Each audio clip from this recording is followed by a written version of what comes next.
The gun pressed against Nalani's temple should have terrified her, but after 72 hours of chaos, fear, and watching a 5-year-old girl finally break her year-long silence only to scream in terror, Nalani was beyond fear. She was furious. "If you hurt her," Nalani said, voice steady despite the cold metal against her skin, "he will destroy you. And before he does, I will." The man laughed. But his eyes flickered to the small form behind Nalani, little Hana pressed against the wall of the panic room, tears streaming silently down her face. Then the door exploded inward. Yoon Tae-yang stood in the doorway, and Nalani had never seen anything more terrifying or more beautiful. His eyes found hers first, then dropped to his daughter. Something broke across his face. Relief, rage, love. "Papai!" The tiny voice shattered the tension. Hana had spoken. After 365 days of silence, his daughter had found her voice. And Nalani realized with crystal clarity, this was the moment everything changed. 3 days ago, she'd been a stranger, desperate for a job. Now she was standing between a crime boss and his enemies, protecting the child who'd stolen her heart, and the man who'd done the same. This is how it started. Nalani Brooks stared at the address on her phone, then back at the iron gates looming before her. The job posting had said, private household, live-in position, childcare and light housekeeping. It hadn't mentioned a mansion that looked like it belonged in a Gothic novel, complete with security cameras and armed guards. "Girl, I'm telling you, this sounds sketchy," Simone's voice crackled through her phone. "Nobody pays that kind of money for a regular nanny job. My grandmother needs her next round of treatment in 2 weeks, Simone." Nalani's jaw tightened. "The clinical trial costs $15,000. This job pays $10,000 a month." Silence. They both knew what that meant. 6 months of this job, and Nalani could save her grandmother's life. "Just be careful," Simone finally said. "I will. I love you." The gates swung open silently. The interior was even more imposing. Marble floors reflected light from a crystal chandelier that probably cost more than Nalani's entire apartment building. Everything was elegant, expensive, and cold. Miss Brooks, a Korean woman in her 60s, appeared, grey hair pulled into a severe bun. "I am Mrs. Lim, the head housekeeper. Follow me." No pleasantries. Just clipped instructions as Mrs. Lim led her through endless hallways. "You will care for the child. You will maintain her room and your own. You will prepare her meals and ensure she follows her schedule." Mrs. Lim's voice was mechanical. "You will not enter Mr. Yoon's private office. You will not ask questions about his business. Is that clear?" "Crystal clear," Nalani said, a chill running down her spine. "Hana is 5 years old. She is quiet, very quiet. Her mother died a year ago. Since then, she has not spoken, not one word." Nalani's heart clenched. "Selective mutism? The doctors call it that. We have had 6 caregivers in the past year. None lasted more than a month. Hana will not respond to them. Mr. Yoon is at his limit." Mrs. Lim opened the door. The room was a child's paradise, or should have been. Toys covered every surface, still in their packaging. Bookshelves overflowed with unread stories, and in the center of it all, curled in a window seat overlooking a garden, was the smallest, saddest little girl Nalani had ever seen. Hana was beautiful. Dark hair fell in gentle waves to her shoulders. She wore a pink dress that looked expensive and uncomfortable, but what broke Nalani's heart was the emptiness in those eyes. This child wasn't just quiet. She was lost in a place where no one could reach her. On the nightstand, a photograph showed a stunning Korean woman with a warm smile, holding a laughing baby Hana. "I'll give you time to settle in," Mrs. Lim said quietly. "Mr. Yoon will want to meet you before dinner." The door closed, leaving Nalani alone with the silent child. Nalani didn't approach, didn't speak. She simply sat on the floor at a respectful distance, pulled out her phone, and pressed play. Nina Simone's voice filled the room, singing, "Feeling Good." Hana's head turned just slightly, the first acknowledgement that Nalani existed. It was enough. "You're the new one." The voice was deep, cold, and came from directly behind her. Nalani turned and found herself face to face with Yoon Tae-yang. He was devastatingly handsome in the way dangerous things often were. At 34, black hair perfectly styled, eyes so dark they were almost black, examining her with an intensity that made her feel stripped bare. He wore a black suit with the jacket discarded, white shirt with the top 4 buttons undone, revealing a muscular chest and, there on the left side of his neck, a small, delicate tattoo of Korean script. But it was his expression that struck her most. This was a man who'd forgotten how to feel anything but pain. "Nalani Brooks," she said, extending her hand. "Yes, sir, I started today." He stared at her hand before taking it. His grip was firm, warm, and he held on just a fraction longer than necessary. "You'll last 2 weeks. They always do. Then you'll leave, and Hana will retreat further, and I will have failed her again." The bitterness in his voice was palpable. "With respect, Mr. Yoon, you don't know me well enough to predict that. I know enough." He stepped past her to where Hana sat. "I know you took this job because you need money desperately. I know that when you realize how broken she is, you'll run." Nalani should have been offended. Instead, she heard the fear beneath his words. "You're right. I do need the money. My grandmother has cancer. She needs treatment I can't afford." She moved closer. "But I also took it because I know what it's like to lose everything. I was 7 when my parents died. My grandmother raised me. She taught me that some pain is so big, words can't hold it. So you find other ways to speak." She gestured to Hana. "Your daughter isn't broken, Mr. Yoon. She's grieving, and she'll speak again when she's ready, when she feels safe enough. My job isn't to force her. It's to be here when she is ready." For a long moment, Tae-yang simply stared at her. Then his shoulders dropped, just slightly. "She doesn't speak," he said, voice rough. "Hasn't said a word since the day her mother died. The doctors say it's trauma, but knowing what it is doesn't help me reach her. Then maybe we need to stop trying to make her come to us and start meeting her where she is." "And where is that?" Nalani looked at Hana. "Somewhere safe. Somewhere she doesn't have to pretend to be okay." Tae-yang's breath hitched. He moved to his daughter, kneeling beside the window seat. Hana didn't acknowledge him, but she didn't pull away either. "Hana-ya," he said softly in Korean. "This is Nalani. She's going to take care of you." Nothing, not even a blink. He stood, defeat in every line of his body. "Good luck, Miss Brooks. You'll need it." He walked to the door, paused. "For what it's worth, I hope you prove me wrong." The door closed behind him. Nalani waited until his footsteps faded, then sat down on the floor again and started humming the lullaby her grandmother used to sing. And in the window seat, 5-year-old Hana Yoon finally closed her eyes. Nalani woke to the sound of crying. It was past midnight. The sound wasn't coming from Hana's room. It was in the hallway. She grabbed her robe and stepped out. Hana sat in the middle of the corridor, still in her pink nightgown, tears streaming silently down her face. She rocked back and forth, arms wrapped around her knees. In her hand she clutched the photograph of her mother. Nalani's heart shattered. She didn't rush forward. She simply walked slowly and sat down on the floor 10 feet away, close enough to be present, far enough to not be threatening. And then she sang. The same lullaby from earlier, but now with words her grandmother had taught her. Words about love that never dies, about ancestors watching over us, about being held even when we feel alone. Hana's rocking slowed. Her breathing evened. Nalani sang verse after verse, her rich alto voice filling the empty hallway. She didn't see Tae-yang emerge from his room at the end of the corridor. Didn't see him freeze, watching the woman singing to his daughter in the darkness. Didn't see the way his hand pressed against his chest, as if something inside was breaking open. But Hana saw. And for the first time in a year, the little girl's eyes focused on something other than her pain. She looked at her father standing in the shadows, looked at Nalani singing in the light, and though she didn't speak, didn't move, something shifted. Tae-yang saw it, felt it, and for the first time since his wife died, he allowed himself to feel something other than despair. Hope. 3 weeks passed in a rhythm Nalani crafted with careful intention. Every morning, she woke Hana gently with music, never the same song twice. Breakfast was always an art project. Pancakes shaped like butterflies, toast cut into stars.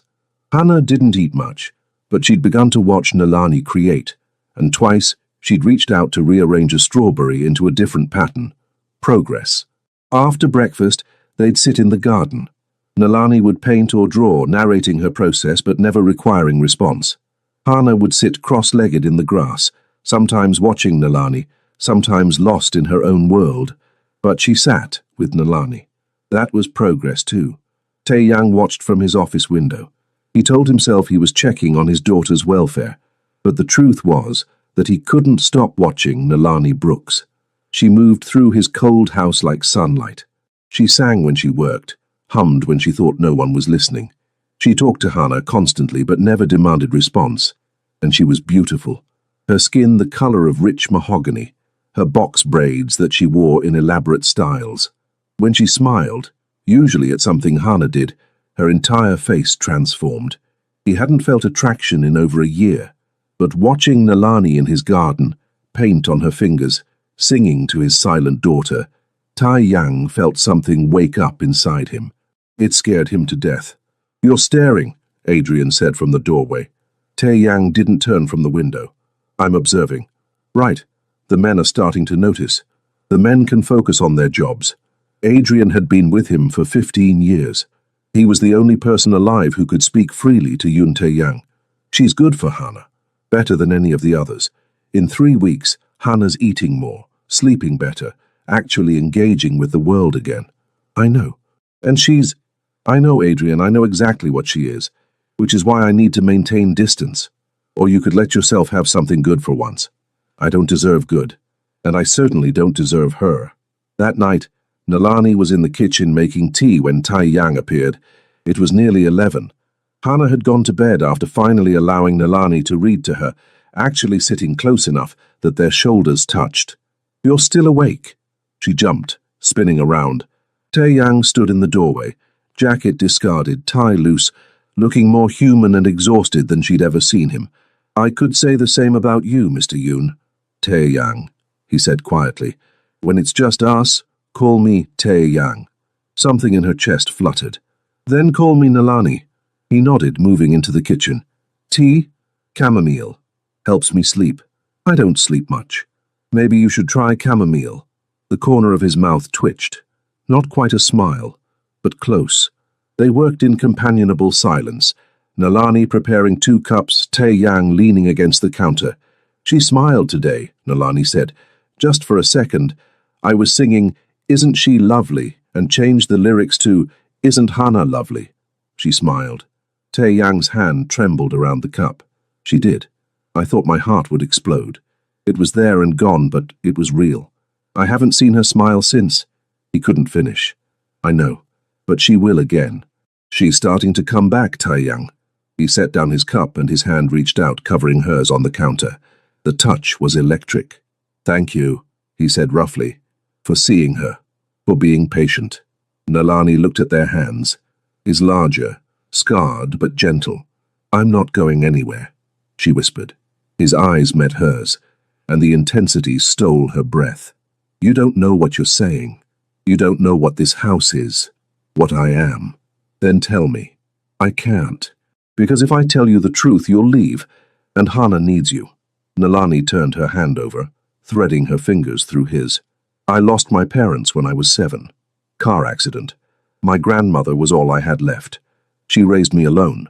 She taught me that family isn't just blood, it's who shows up, who stays." She squeezed his hand. "I'm showing up, Tae-yang, for Hana, and you need someone to show up for you too." He stared at their joined hands. When he spoke, his voice was barely above a whisper. "My wife died in a car accident. Hit and run. It wasn't an accident. Someone wanted to hurt me, and they took her instead. Hana was in the car. She saw everything. She saw her mother die, and she screamed until her voice gave out, and then she just stopped." Tears burned in Nalani's eyes. "Oh, God. So you see, everyone around me becomes a target. My enemies go for the weak spots, the things I love. That's why this can't happen." "What can't happen?" "This. Whatever's building between us. I feel it, and I know you do too. But it can't happen, Nalani, because if they find out you matter to me—" "Who's they?" He shook his head. "It's better if you don't know. But I'm already here. I'm already taking care of your daughter. I'm already a target just by being in this house." The color drained from his face. "Christ, you're right. I should fire you, send you away. Try it. Fire me. Tell me to leave. And I'll march upstairs, pack my bags, and be gone by morning. But that little girl who's just starting to smile again? You'll break her heart. Is that what you want?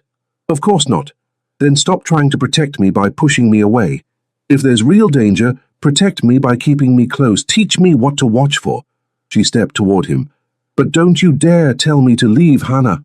Tae-yang looked at her like she was speaking a language he didn't understand. You're either incredibly brave or incredibly foolish, he finally said. Maybe both. My grandmother always said I had more heart than sense. This time he did smile. Tiny. Barely there, but real. How is she? Your grandmother. Holding on. The treatment's expensive, but she's fighting. She's right about Hannah. Any child who can go through what she's been through and still be standing is a warrior. She gets it from you. You don't know me well enough to say that. I know you work yourself to exhaustion for her. I know you sit outside her door some nights listening to her breathe. I know you keep every drawing she made before her mother died in your desk. She saw his shock. Mrs. Lim told me. Everyone worries about me. I'm the one who's supposed to do the protecting. Even protectors need protecting sometimes. The air between them hummed with tension. Attraction, but something deeper. Recognition. Tae-yang's phone buzzed. He glanced at it, and his expression shuttered. I have to go, business. At 11 at night. My business doesn't keep office hours. He moved toward the door, paused. Lock your door tonight. And Hannah's. Fear spiked through her. Is there a threat? There's always a threat. He met her eyes. But I'll keep you safe. Both of you. I promise. Then he was gone, and Nalani was left alone, realizing she'd just walked into something far more dangerous than she'd imagined. But as she checked on Hannah, sleeping peacefully finally, Nalani knew she wouldn't change her choice. Some things were worth the risk. The next morning, everything felt different. Additional security cameras appeared outside Hannah's room. 2 new guards patrolled the garden. Mrs. Lim was pale, tight-lipped, moving with rigid precision that spoke of fear. What happened? Nalani asked quietly. Nothing you need to worry about, Mrs. Lim said automatically. Mrs. Lim, please. If I'm in danger, I need to know. The older woman's resolve cracked. There was an incident last night. Someone tried to breach the property. They were caught, but... She wrung her hands. Mr. Yoon's rivals are making moves, testing weaknesses. And I'm a weakness. You're new, unknown. They'll want to know who you are, what you mean to him. Mrs. Lim's eyes were kind, but worried. I've worked for the Yoon family for 30 years. I watched Tae-yang grow up. He's a good man trapped in a bad life. His wife tried to pull him out and they killed her for it. The kitchen tilted. They killed her? The driver was found dead 2 days later. Suicide, they said. But we know better. Mrs. Lim moved closer. I'm telling you this because you're good for that little girl. But you need to understand what you're walking into. If you stay, you become part of this world. Nalani looked at Hannah through the doorway, carefully arranging blueberries into a smiley face. I'm staying, but I need information. I need to know who these rivals are, what to watch for. Mrs. Lim studied her, then nodded. I'll tell Mr. Yoon you want to talk. Tae-yang summoned her to his office that afternoon, while Hannah napped. She'd never been inside this room. Now, stepping inside, Nalani understood why. Maps covered one wall with pins and notes in Korean. Computer monitors displayed shipping schedules. A gun safe stood in the corner. Everything screamed danger, power, control. And in the center, Tae-yang sat behind a massive desk, looking every inch the crime boss he was. Sit, he said. Nalani sat, waited. He finally set down his pen. Mrs. Lim says you want information. Yes. Why? Because I can't protect Hannah if I don't know who the threats are. His expression flickered. Surprise, resistance, relief. What do you want to know? Everything. He laughed, sharp and humorless. Let's start with the basics. He stood, moved to the map. I run import-export operations through the port of Seattle. On paper, completely legitimate. In reality, I control most shipping lanes from Korea, Japan, and China. Anything coming through this port, I take a cut. Legal goods? Mostly. Some luxury items that haven't gone through proper customs. Nothing that hurts people directly. He pointed to different areas. But my control means other organizations want in. I don't allow it. And that makes you enemies. Many enemies. But the problem is Kwon Min Seok. He runs operations down the West Coast. He's been trying to expand into Seattle for years. My wife's death was his warning shot. Get out or lose more. Nalani's hands clenched. And you didn't get out. I couldn't. Everyone who depends on me for income, for protection, if I walked away, Kwon would destroy them. He's brutal. He doesn't just take control, he burns everything down first. Tae-young's jaw tightened. So I stayed. I've kept him out of Seattle for a year. But he's getting desperate. Like targeting the new nanny. Exactly. Last night's breach was reconnaissance. They know you exist now. Then tell them I'm just the nanny. They won't believe it. Everyone is leverage. He crouched in front of her chair. I can still get you out safely. Set you up with enough money for your grandmother's treatment. You'd never have to worry again. All you have to do is walk away. Nalani searched his face. Do you want me to walk away? Yes. Immediate. Because I can't stand the thought of you getting hurt because of me. That's not what I asked. I asked if you want me to leave. His jaw worked. No, he finally admitted, voice raw. God help me. No. I want you to stay. I want to keep watching you make Hana smile. I want midnight conversations in my kitchen. I want to see you in my house, making it feel like a home. But what I want doesn't matter. Why not? Because I'm selfish enough to want you here, but not cruel enough to demand it. This is your choice, Nalani. She stood, forcing him to rise. They were close now. I've already made my choice. I'm staying. So stop trying to scare me away and start teaching me how to survive in your world. Something blazed in his eyes. Gratitude, desire, fear. His hand came up, fingers brushing her cheek so gently it made her heart ache. You're not like anyone I've ever met, he whispered. Good. Your world could use someone different. The space between them charged with electricity. He was going to kiss her. Then his phone rang. He jerked back, grabbing it. Yes? Pause. When? His expression went cold, dangerous. Lock down the house. I'm on my way. He hung up, and the crime boss replaced the man who'd almost kissed her. Kwon's men were spotted 2 blocks from here. They're making a move. He grabbed her arm, pulled her toward the door. Stay with Hana. Lock her room. Don't open for anyone except Adrian or me. Tae-young, I have to go. I have to end this. At the door, he paused, turned back. His hand cupped her face. If something happens to me, Adrian will get you and Hana out. You'll both be safe. Nothing's going to happen to you. You don't know that. Yes, I do. Because you have too much to live for now? She covered his hand. So you come back, you hear me? His thumb brushed her cheekbone. Us, he repeated softly. I like the sound of that. Then he was gone, and Nalani raced toward Hana's room, praying he'd keep his unspoken promise. Hana was awake, standing at her window, looking at guards with visible weapons. Nalani locked the door, then sat on the floor. Hana, sweetie, we need to stay in your room for a while. Can you help me play this game? Hana turned from the window. For the first time since they'd met, the little girl looked directly at her. Really looked. And in those dark eyes, Nalani saw understanding. This child had seen violence, had lost her mother to it. She knew when danger was near. Slowly, deliberately, Hana walked over and sat down next to Nalani. Then she reached out and took her hand. Her small fingers were warm, fragile, trusting. The first time she'd initiated touch. Nalani's throat closed. We're going to be okay, she whispered. Your daddy's going to make sure we're safe, and I'm not going to let anything happen to you. I promise. Hana didn't speak, but she held on. They sat like that for hours. Nalani sang softly, told stories. Hana never let go of her hand. When the door finally opened, Nalani jumped, but it was Adrian. Everyone okay? He asked. We're fine. Tae-young? Handling it. Should be back soon. Adrian's gaze dropped to their joined hands.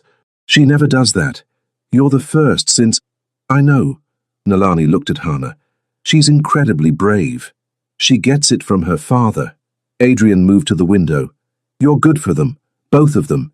He's different since you came. More human. He's terrified I'll get hurt. He's terrified he'll care about you and lose you like he lost her. But here's the thing, he already cares. You staying during this, protecting his daughter, you just made it impossible for him to keep pretending he doesn't. Nalani's phone buzzed. Text from Tae-yang. Coming home. Everyone's safe. Relief flooded through her. She looked at Hana. Your daddy's coming home, sweetheart. See, I told you. And Hana smiled. Tae-yang came through the door 3 hours later, looking like he'd walked through hell. Suit jacket gone, shirt torn, blood on his knuckles. But he was alive. He found them in Hana's room. Nalani reading while Hana dozed in her lap, hands still intertwined. He stopped in the doorway, and the expression on his face broke and healed Nalani's heart simultaneously. Wonder, longing, love so fierce it was almost painful.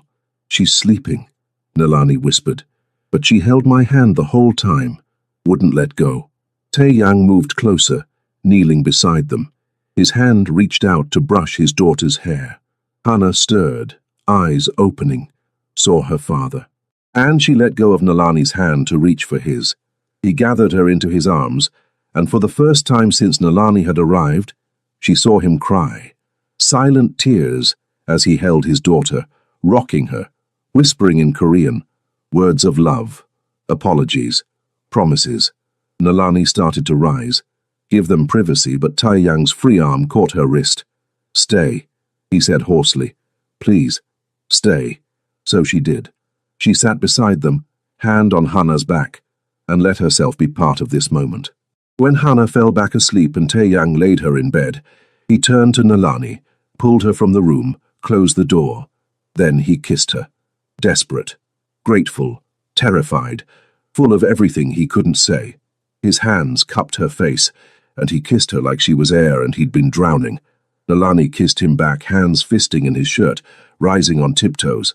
When they broke apart, both breathing hard, he rested his forehead against hers. I thought I'd lost the ability to feel this, he whispered. But you, God, Nalani, you make me feel everything. Is that a good thing? I don't know. It's terrifying, but I don't want it to stop. She smiled against his lips. Good, because I'm not going anywhere. Even knowing what my world is, especially knowing you and Hana are worth it. He kissed her again, softer, sweeter, a promise. And in her room, Hana slept peacefully, one hand curled around her mother's photograph, the other palm up, as if still holding on to someone who'd brought light back. The week that followed brought new breakthroughs with Hana. The little girl started making sounds, humming along when Nalani sang. She drew pictures now. She even laughed, a rusty sound that suggested she'd forgotten how, but was remembering. And every evening after Hana slept, Tae-yang found Nalani, sometimes to talk, sometimes to sit in silence, sometimes to kiss her like he was afraid she'd disappear. But the danger didn't disappear. It intensified. Surveillance increased. Strange cars appeared. Simone reported weird calls asking about her friend working for that rich Korean family. They were gathering information, waiting for the right moment. I'm pulling Hana from her therapy appointments, Tae-yang announced one morning, pacing. Too much exposure. She needs those sessions. Doctor, Carter can come here, I'll triple her rate. But I'm not putting Hana in a car on the street vulnerable. His hands clenched. I can't. Nalani stood, placed her hands on his chest. Breathe. You're spiraling. I'm being realistic. Do you know what came in the mail this morning? He grabbed a folder, shoved it at her. Open it. She did. Her blood turned to ice. Photographs, dozens. Nalani in the garden with Hana. At the grocery store. At the hospital. And one that made her stomach turn. Hana in her window, circled in red. They're saying they can get to her any time, Tae-yang said, voice hollow. That my security doesn't matter. Nalani's hands shook. They're trying to scare you. It's working. I'm terrified. And I want to grab you and Hana and run to the other side of the world. But you won't, because running means abandoning everyone who depends on you. I don't care about them the way I care about her. About you. He pulled her close, voice breaking. I've already lost one person I loved. I can't survive losing both of you. Both of you. You love me, Nalani whispered. His eyes closed. I didn't want to. I tried not to. But yes, God help me. Yes. I love you, Nalani. And it's the most terrifying thing I've ever felt because love makes you vulnerable. Love doesn't make you weak. It makes you strong. It gives you something to fight for. How can you be so sure? Because my grandmother taught me. She lost my mother, but she didn't stop loving. She poured all that love into me. That fear doesn't make her weak. It makes her fierce. Nalani framed his face. Your love for Hana doesn't make you vulnerable. It makes you dangerous to anyone who threatens her. And if you let yourself love me too, it just means there are two of us willing to burn the world down to protect this family. You'd do that. Fight beside me. I'm already doing it. He kissed her then, deep and claiming. But when they broke apart, the fear was still there. His phone rang. He glanced at it. Color draining. It's Quan. Don't answer. I have to. He hit speaker. What do you want, Quan? The voice was smooth, cultured. Tai Yang. I've been trying to get your attention for weeks. You have it. Now what? I want to make you an offer. Give me 40% of your port operations, and I leave you and your family alone. 40% is capitulation. It's survival.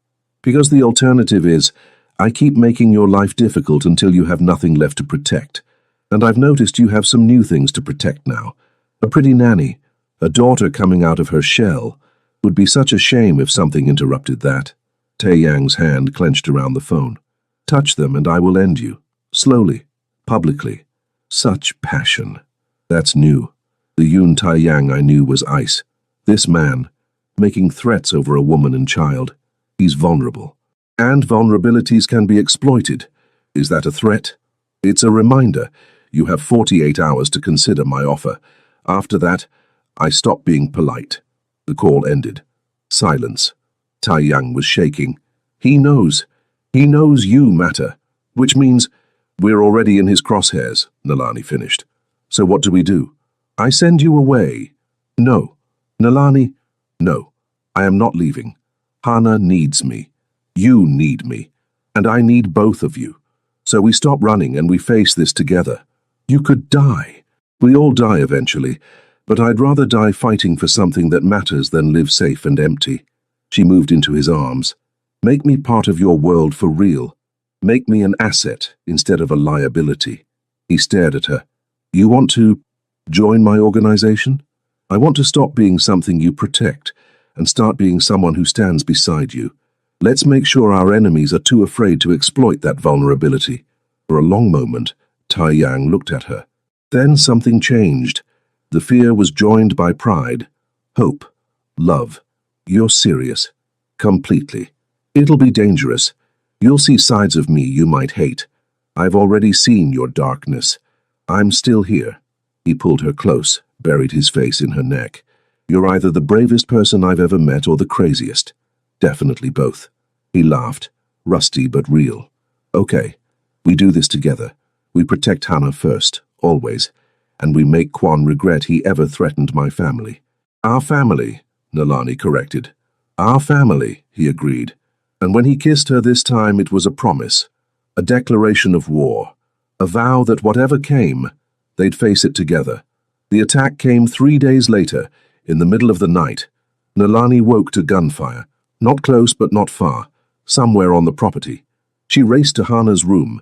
The little girl was already awake, eyes wide with terror, clutching her mother's photograph. Hana, baby, come here. Nalani scooped her up. We're going to the safe room, remember? Hana was shaking hard. It's okay, Nalani murmured, punching in the code. Daddy's handling this. We just have to... The bedroom door exploded inward. Not Tai Yang, not Adrian, a stranger, tall, armed, cold-eyed. Well, he said, this is easier than I thought. You and the girl are coming with me. Get out. I don't think so. Mr. Quan wants a word. Over my dead body. That can be arranged.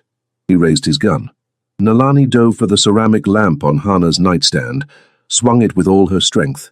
It connected with a sickening crack. He staggered, and Nalani didn't wait.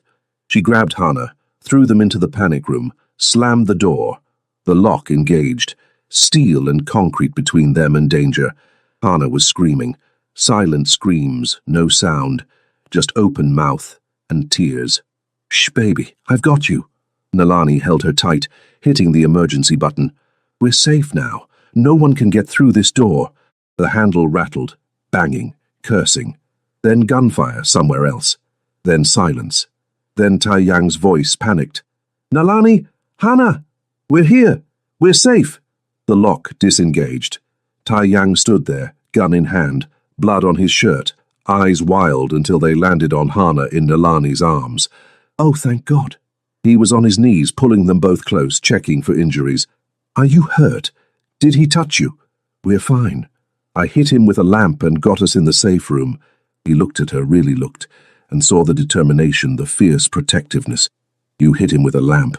Seemed like a good idea. You magnificent, insane, brave woman. He kissed her hard, fast, then turned to Hana. Hana, ya, are you? And Hana, still trembling, looked at her father and spoke. Papai, she whispered. The first word in a year. Mama saved me. The world stopped. What? He whispered. Hana looked at Nalani, then her father. Mama saved me, she repeated, clearer now. The bad man came and Mama saved me. Tears streamed down Taeyang's face. Yeah, she did.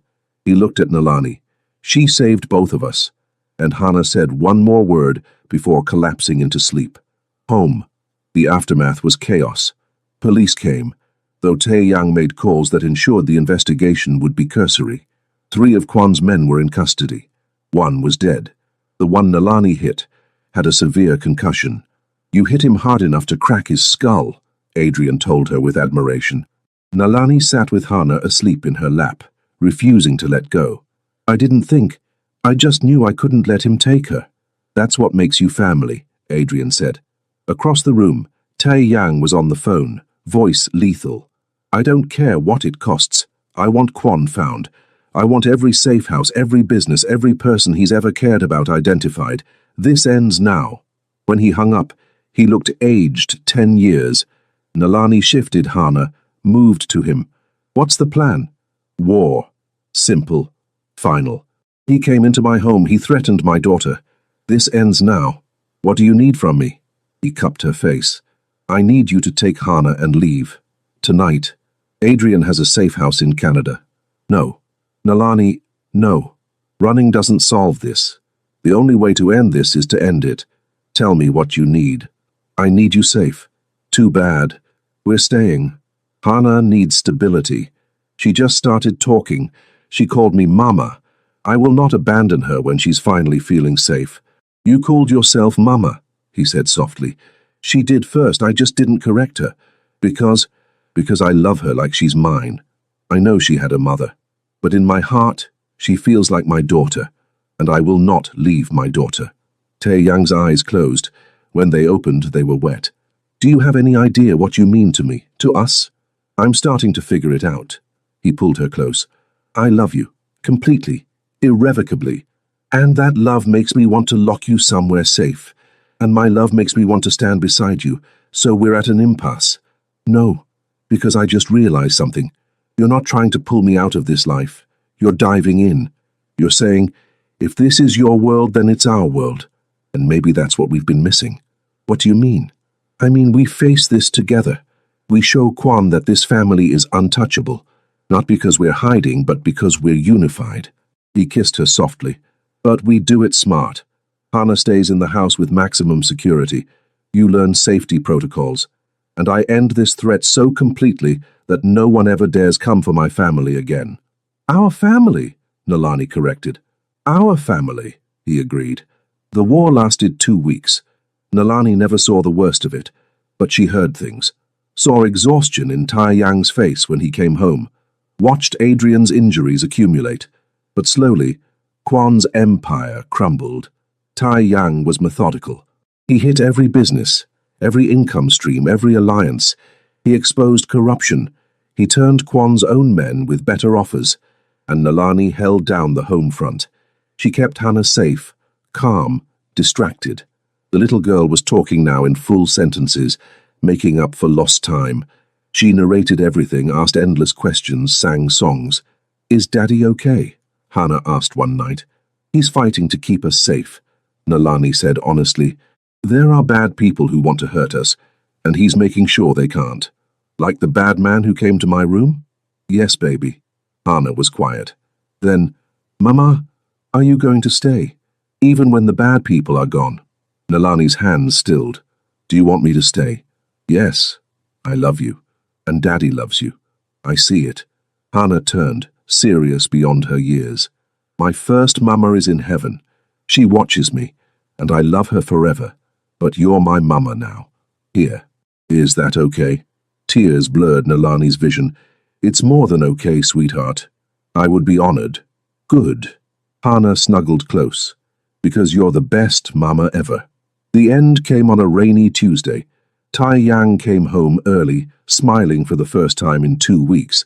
It's over, he said, sweeping them into his arms. Kwan's in custody. Federal charges, trafficking, corruption, attempted murder. He'll spend life in prison. His organization is destroyed. We're safe. Truly safe, Nalani whispered. Truly safe. Everyone knows what happens to people who threaten the Yoon family. We're untouchable now. Hana squealed.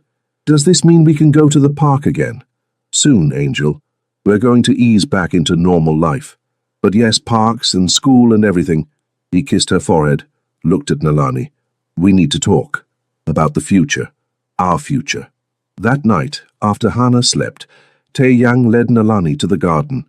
The rain had stopped. Stars were appearing. It was peaceful. The opposite of everything the past months had been. I've been thinking about what kind of life I want. What kind of man I want to be. Okay. For years, I told myself this was all I could be. This world, this life. I thought I was trapped. He squeezed her hands. But you showed me I'm not. You showed me I can choose. That I can change. What are you saying? I'm getting out. Not all at once, that would cause chaos. But over the next year I'm dismantling the illegal operations, keeping only legitimate businesses, making everything clean. His eyes searched hers.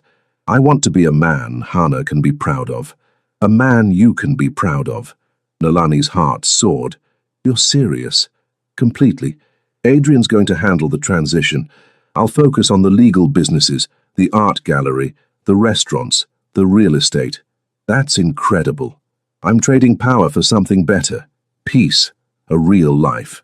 A future with you and Hana. He pulled out a small box. Nalani's breath caught. I know it's fast. I know we've only known each other months. I know this has been insane. He opened the box, revealing a ring. But I also know that I love you more than I thought possible. I know my daughter calls you Mama and means it. I know you've proven you're willing to fight for this family, and I don't want to spend another day without you officially being part of it. He dropped to one knee. Nalani Brooks, will you marry me? Will you be Hana's mother and my wife? Will you let me spend the rest of my life proving that loving you was the best decision I ever made? Nalani was crying, laughing, nodding. Yes, yes, absolutely yes.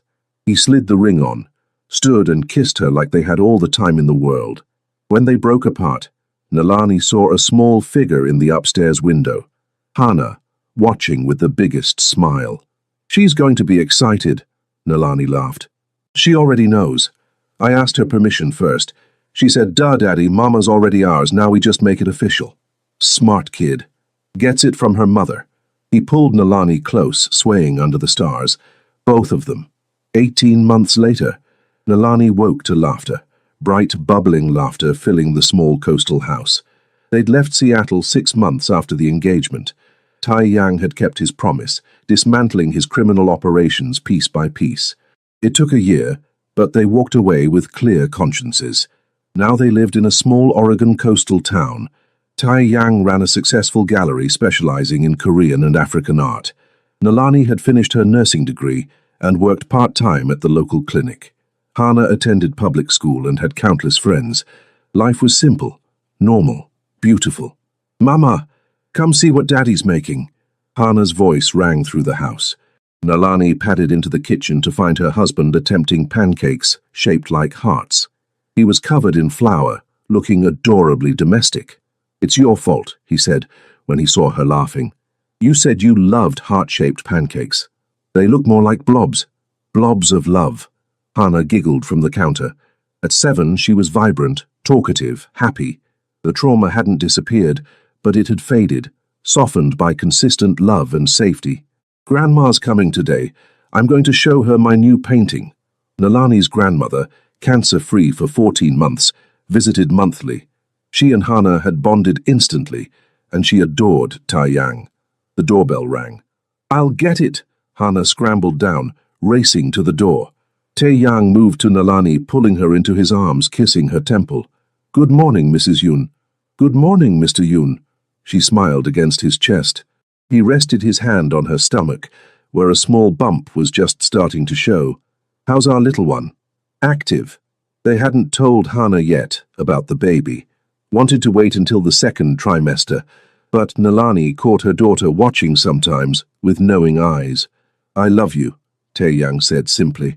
"I love this life. I love who I am with you. No regrets? Not one. I traded everything I thought I wanted for everything I actually needed. Best deal I ever made." From the living room, Hana's voice, "Mama, Daddy, Grandma wants to hear the story again."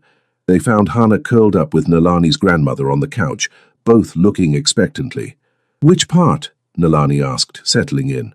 "All of it. Start from when Mama came and I was sad and quiet." So they did. They told the story, edited for a 7-year-old, about how Mama came to work for Daddy, how she sang when Hana couldn't speak, how Daddy and Mama fell in love, how bad people tried to hurt them but love was stronger, how Hana found her voice, how they became a family. It was their origin story. How broken pieces came together to make something whole. When the story was done, Hana said what she always said, "And we lived happily ever after." The end. "Not the end," Taeyang corrected gently. "Just the beginning, Angel. Just the beginning." That evening, after Hana was asleep and Nalani's grandmother had returned home, Nalani and Taeyang stood on their back porch, watching the ocean. "Do you ever miss it?" Nalani asked. "The power." "Sometimes," he admitted, "when life gets boring. But then I come home to you and Hana, and I realize this is power. Real power. The power to build something good. You're getting philosophical in your old age. I'm 36, not ancient. Tell that to your back after chasing Hana at the beach." He laughed, pulling her close. They swayed together, dancing to music only they could hear. "Thank you," Taeyang said after a while. "For what?" "For not giving up on us. For seeing something worth saving. For loving Hana the way she deserves. For giving me a second chance." Nalani pulled back to look at him. "You didn't need saving. You needed someone to believe you could save yourself. And you did. We made them together. We did. And we'll keep making them together. For the rest of our lives." He kissed her then, soft and sweet and full of promise. Inside, Hana slept peacefully. No nightmares, just dreams of tomorrow. And in that moment, on that porch, Nalani thought about the journey. About a little girl who couldn't speak, and a man who'd forgotten how to feel. About fear and courage and love that refused to be silenced. Some voices take time to be found. Some hearts take time to heal. Some families are built not from blood but from choice, from showing up, from refusing to abandon each other. But when those voices are finally found, when those hearts finally heal, when those families finally come together, they sing the most beautiful songs of all.